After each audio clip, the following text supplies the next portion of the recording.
Hello everybody. Myself Dr. Srinivas Kandula, practicing endocrinologist at Care Hospitals, Mushirabad. A very frequently asked question or a common notion among many diabetes patients is that white rice is harmful as it could worsen blood sugars. Well, rice, which is predominantly rich in carbohydrates, can really shoot your blood sugars when consumed in large amounts.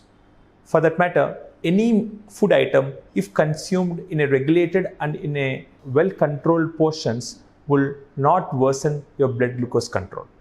This applies to white rice as well.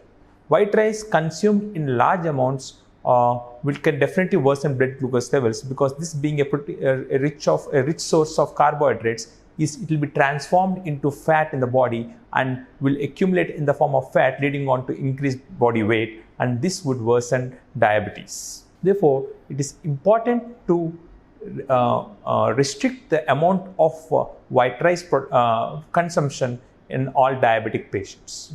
It is important that a diabetic patient, while consuming meals, make sure that the carbohydrate portion in the meal is not exceeding 40%.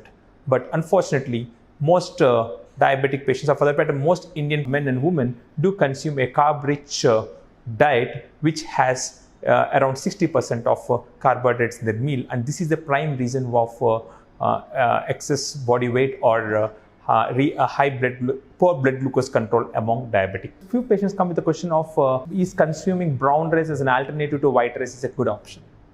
Well, brown rice is, for that matter, is rice as well, though its glycemic index is less comparable to white rice, but if it consumed in very large quantities, would not really make a difference. So the take-home message would be to consume rice in limited amounts, making sure that the overall carbohydrate portion in your meal is not exceeding 40 to 45%, and this will really help you to achieve target blood glucose levels.